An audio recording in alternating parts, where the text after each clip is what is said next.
The cameras flashed. The crowd froze. And just like that, Hollywood had a new obsession. Kendall Jenner and Jacob Elordi were seen holding hands in London. Welcome to Starscope Report. Join Jordan and Jamie as they uncover Hollywood drama, music industry shakeups, and viral influencer scandals. From red carpet surprises to social media controversies, we dive deep into the stories behind the fame. And today we are taking you on a deep dive into what might honestly be the most meticulously analyzed romance of the year. Yeah, you really cannot log on to any platform right now without seeing these two walk in the streets of London. Right, it's literally everywhere. And that is exactly why we are unpacking this. We're looking at the 30-year-old reality star and the 29-year-old actor and this massive headline-making takeover they just did in the UK. Which is just wild to watch unfold in real time. Totally. So we are pulling from a huge stack of sources to make sense of this today. We've got, on-the-ground reporting from celebrity outlets, places like IB Times, TMZ, Geo News, and the Daily Jang. Yeah, all the big hitters. Right.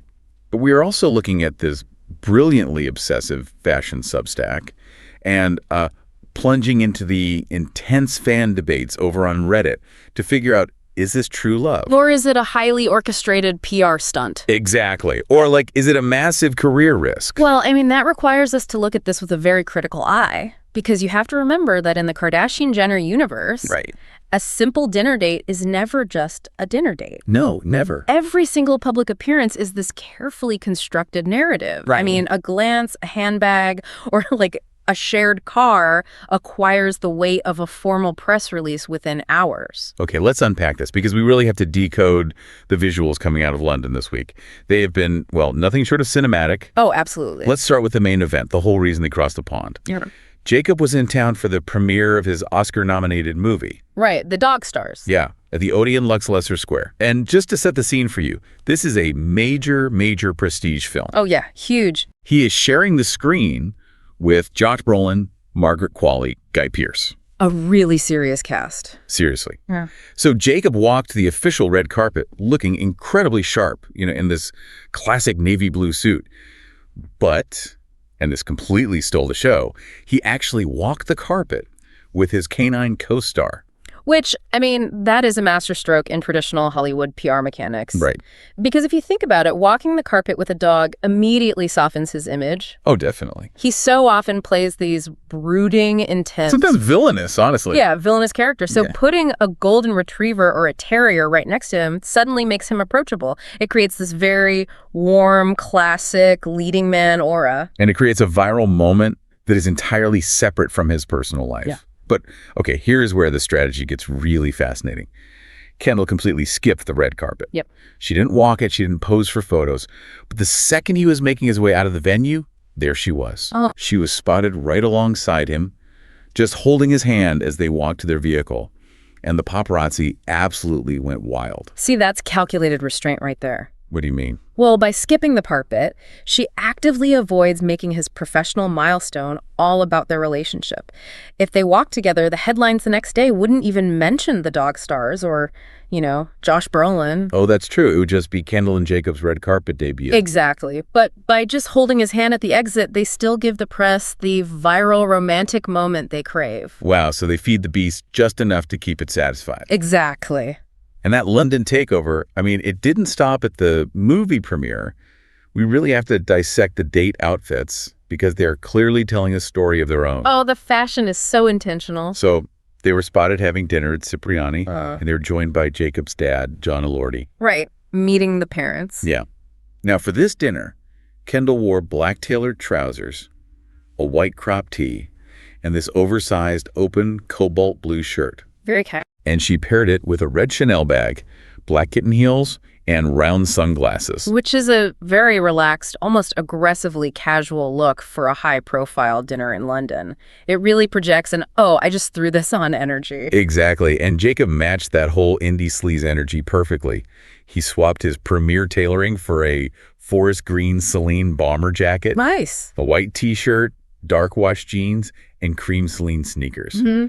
And we have to mention the hair. Oh, the hair. Because he is currently rocking this grown-out mullet and a mustache, which is just dominating the conversation among his fans. It's a very specific, slightly grungy aesthetic. Like, it actively pushes back against the polished Hollywood mold.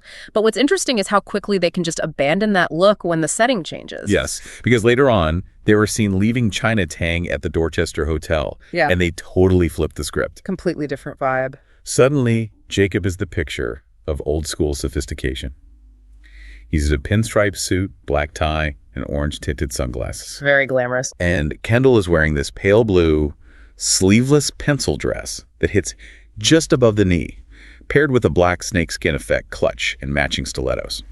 The visual whiplash there is highly intentional. You think so? Oh, definitely. It shows they are highly fluent in the visual language they're putting out into the world. I mean, they can execute the effortlessly cool, vintage shopping indie couple at Cipriani, and then 24 hours later, pivot to an untouchable, high-glamour power couple at the Dorchester. They're just showing range. But the visual storytelling is really just the surface. According to insider reports, the logistics of this trip are staggering. Oh, I saw this. Yeah, so to make this London visit special, Jacob reportedly booked the Claridge's penthouse suite for £60,000 a night. Unbelievable. And the reason the insider gave, get this, he wanted to give Kendall an amazing view over London where you can see the stars. £60,000 a night, just for a view of the stars. I mean, could this be the biggest scandal of the year? We really have to unpack the psychology of a gesture like that. Spending £60,000 a night to impress a girl who is a literal billionaire. Right. It's like trying to impress Gordon Ramsay by cooking him a microwave dinner. It makes you wonder, does a grand financial gesture like this even register as romantic when money is virtually no object? Oh. Or is this just like the baseline operating cost of dating a Jenner? Well, I think you've hit on something crucial there, because when you are dealing with a billionaire, financial flexing completely loses its standard meaning. Yeah. A £60,000 hotel room isn't really about the money. It's about matching her logistical reality. Like, she requires a certain level of security, privacy, and space. That makes sense. But to understand the intensity of this gesture, we really need to trace the timeline, because this is not a sudden weekend fling. No, not at all. This has been a slow, highly orchestrated rollout. If we look back, rumors started swirling early this year. And the origin story is pure Hollywood machinery reports suggest Kylie Jenner actually played matchmaker and introduced her sister to Jacob. A literal Kardashian-Jenner setup. Exactly. And the escalation was really rapid. By early February, unnamed sources were already telling outlets they were inseparable after bonding in Los Angeles. Then they moved to the public confirmation phase, the reported kiss at Justin Bieber's Coachella afterparty in April. Which is basically the ultimate millennial and Gen Z celebrity mating ground. It really is. And since then, it's just been a globe-trotting romance. They've traveled to Hawaii. They went viral on TikTok for holding hands in Tokyo. And now we have the £60,000 a night London takeover. It is a massive global footprint for a relationship that is, only months old. Yeah, and I think what makes this timeline so jarring is contrasting it with Jacob's recent romantic history. Right, the Olivia Jade situation. Exactly. Before Kendall, he was in a 4-year, very on and off relationship with the influencer Olivia Jade. And that relationship officially ended in August. Right. But what really stands out is the emotional context of that breakup, because it happened amid immense family stress for Olivia. Her parents, Lori Loughlin and Massimo Giannulli, were separating after 28 years of marriage. Which is a very heavy, very real-world family trauma to be navigating alongside a partner. Exactly.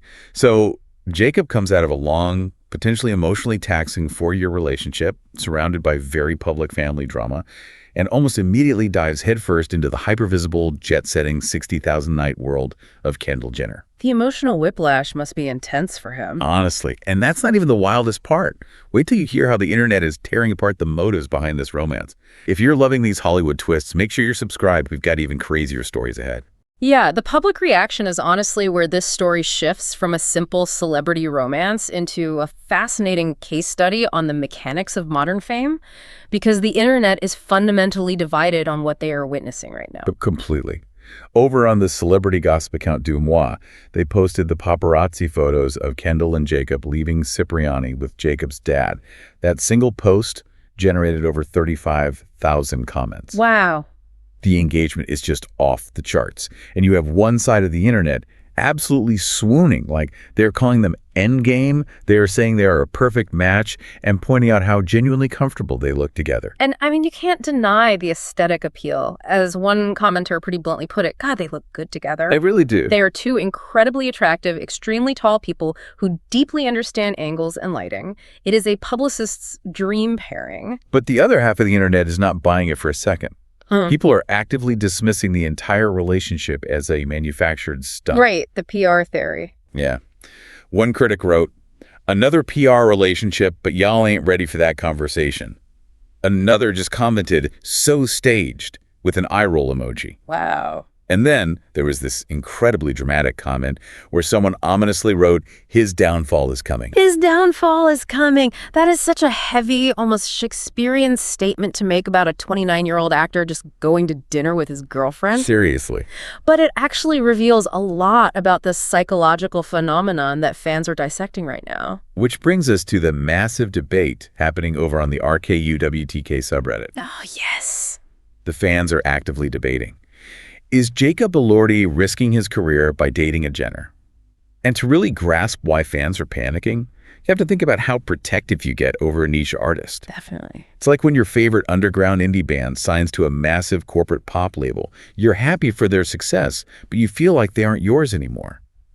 Jacob Elordi's fans are experiencing that exact transition right now in real time. What's fascinating here is that analogy perfectly captures the mechanics of parasocial relationships. Yeah.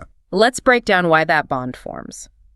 A parasocial relationship is a one-sided psychological attachment where a fan feels this deep intimacy with a celebrity, basically because they've spent dozens of hours watching them on screen, listening to their interviews, analyzing their art. Right, they feel so connected. The fan feels they really know the star, while the star obviously has no idea the fan even exists. And Jacob has cultivated a very specific type of parasocial bond. Exactly. His fan base is predominantly made up of young women and moms. They connect with his brooding, highly artistic, slightly tortured persona from roles in Euphoria and Saltburn. Right. He complains about fame, he reads obscure literature, he carries vintage film cameras around. So when a guy with that specific indie darling aura starts dating Kendall Jenner, who is the ultimate symbol of corporate, hyper-produced reality TV wealth, it totally shatters the parasocial illusion. The fans feel betrayed because the reality of his life no longer matches the indie narrative they bought into. Kendall isn't an underground artist. She is the establishment. Right. But, I have to push back a little here because Reddit brought up a brilliant comparison that makes me question if this is actually a curse. Oh, the Timothy comparison. Yes. They compared Jacob's situation to Timothy Chalamet dating Kylie Jenner. It's the perfect foil, really, because why did Timothy seemingly survive what people call the Kardashian curse, while fans are terrified Jacob won't? Well, Reddit argues it's because Timothy actively transitioned and diversified his audience. He didn't just rely on the young female demographic that fell in love with him and Call Me By Your Name. Right. He took on the Dune franchise. He built a massive, dedicated male Gen Z fan base who admire his style and just want to see him ride a sandworm in a sci-fi blockbuster. That is the crucial difference. Timothy built a safety net. Yeah. When the female fans who felt parasocially attached to him got upset about him kissing Kylie Jenner at a Beyoncé concert, he had an entire demographic of male fans who frankly didn't care who he was dating. They just cared about his movies. And Jacob doesn't have that safety net yet. As one Reddit commenter pointed out, he hasn't built a strong male fan base to fall back on. He doesn't have a huge demographic of men invested in his career trajectory. No, he doesn't. So, if he alienates his core female audience by entering this highly publicized, potentially alienating relationship, the career consequences could actually be entirely real. It raises a profound question about the modern ecosystem of stardom. Can an actor maintain prestige and an air of artistic mystery while actively participating in the reality show mechanics of a Jenner romance? It's tough. Or does the proximity to the Kardashian machine inevitably strip away that mystery? It is a massive tightrope walk. But maybe, just maybe, Kendall is more aware of this optics problem than we think. Oh, she definitely is. And she might actually be deploying a secret weapon to protect his image. Later in the episode, we'll talk about the shocking twist in Kendall's wardrobe that nobody saw coming. You will look at celebrity paparazzi photos totally differently after this. Yeah, this next part is fascinating because it proves that in the world of mega fame, absolutely nothing is an accident. Even the smallest detail is engineered for public consumption. Okay, here's where it gets really interesting. We have to look at this brilliant investigation by a Substack writer named Caitlin Cavagnolo. Right. Now, Caitlin admits this is highly unscientific, but her fashion detective work is just incredible. Let's go back to that Cipriani dinner where Kendall was wearing that oversized open blue shirt. The casual one. Yeah. Caitlin recognized that specific shade of blue. She identified it as an older season, specifically a 2022 piece from the luxury brand The Row called the Lulu shirt. Now, just for context, The Row is the absolute epitome of quiet luxury, founded by Mary-Kate and Ashley Olsen. But just recognizing a shirt from 2 years ago isn't really the whole story, is it? What did Caitlin actually uncover? So Caitlin didn't just recognize the brand. She realized she had recently seen that exact 2022 shirt sell on the secondhand luxury consignment site, The Real Real. And this wasn't an isolated incident. Caitlin had previously spotted Kendall in Japan while she was traveling with Jacob, wearing a 90s Armani silk toggle blouse. And Caitlin knew that blouse intimately because Caitlin herself had previously bought it on The Real Real and then returned it because the ties were detached. That is genuinely incredible. Like, she recognized the specific, unique flaw in the vintage garment on Kendall Jenner's back. Yes. So you really have to ask yourself, can you imagine Kendall Jenner sitting in a 60,000-pound-a-night penthouse suite at Claridge's, frantically refreshing The Real Real on her phone for vintage drop times, just like the rest of us? Just hunting for deals. Actively searching for detached toggles in 2022 overstock. It's a wonderfully jarring image, isn't it? But if we connect this to the bigger picture, if we break down the mechanics of why she is doing this, it makes perfect psychological sense. This is a complete masterclass in the curation of authenticity. You think it's a deliberate defense mechanism against the billionaire label? Absolutely. Think about the narrative Kendall is constantly fighting. We just talked about the 35,000 Dumois comments calling her relationship staged, a PR move, fake. Right. The public knows her entire life is highly orchestrated. She is managed by teams of publicists, funded by billions of dollars, and literally lives a 60,000 a night reality. It is an untouchable, alienating level of wealth. Right. Which makes her the perfect target for resentment from Jacob's indie-leaning fan base. Precisely. But fashion is a psychological tool. We talk a lot about stealth wealth, the idea of wearing wildly expensive clothes that don't have logos. Yeah. But this takes it a step further. By choosing to wear secondhand clothing like an imperfect 90s Armani blouse with a quirky toggle or an older season shirt from The Row, she is projecting an aura that is effortless, casual, and most importantly, lived in. Oh, wow. It directly contradicts the sterile, hyper-produced reality of her actual life. Okay, so the secondhand clothes act as a PR shield. If she walked out of Cipriani wearing a head-to-toe, unreleased couture gown, fresh off the Paris runway, everyone would scream, "Look at this staged photo op, it's so fake." Exactly. But by wearing a 2-year-old secondhand shirt, people subconsciously think, oh, they're just grabbing a casual dinner. She just threw on something from her closet. It completely diffuses the tension. It creates a celebrities, they're just like us moment, exactly as Caitlin pointed out in her Substack. Yeah.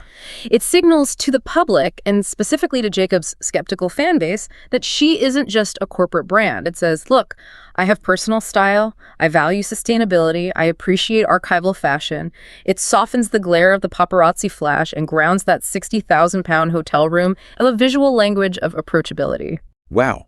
Whether Kendall is actually bidding on these items herself on The Real Real, or, her stylist is hunting them down for her, the intentionality is undeniable. Wearing recognizable archival secondhand pieces on highly photographed dates is just a brilliant strategy to combat the claims that the relationship is manufactured. It really highlights the level of media literacy required just to consume a paparazzi photo these days. Seriously. Absolutely nothing is accidental. Every seam, every detached toggle, every choice of restaurant, and every skipped red carpet is a highly calibrated piece of the story they want us to believe. Stay tuned and hit that subscribe button so you don't miss what's coming next, because the way stars manipulate their image is only getting smarter, and we are going to keep breaking it down for you. So, after analyzing all of these layers, what is the ultimate takeaway here? Well, let's recap this wild journey we've just been on. So what does this all mean? We started with a headline-grabbing romance in London, dissecting the strategic restraint of skipping a red carpet while still delivering the viral hand-holding moment. Right. We examined the massive financial reality of £60,000-a-night hotel rooms and contrasted that with the emotional baggage of Jacob's recent breakup. We waded into the murky, intense waters of the internet's reaction, looking at tense Reddit debates about parasocial fan bases, the lack of a male safety net, and the real career risks Jacob Elordi faces by stepping into this hyper-visible world. Yeah. And finally, we uncovered the secret signals hidden in Kendall's wardrobe, proving that a flawed, secondhand shirt can be the ultimate psychological weapon in the battle for authenticity. Which leaves you looking at the modern intersection of love and commerce. I mean, if every casual dinner date is analyzed by 35,000 commenters and every career move is meticulously charted against a partner's family brand, and if every shirt is tracked back to a secondhand website to prove a point about relatability, you have to ask yourself, can a modern Hollywood relationship ever truly just be a romance? Or, in today's economy of attention, is falling in love just another form of high-stakes corporate co-branding? You've been listening to Starscope Report, where Jordan and Jamie uncover the stories shaping Hollywood, music, and pop culture. Thanks for tuning in. And don't forget to subscribe for more stories that keep the stars shining.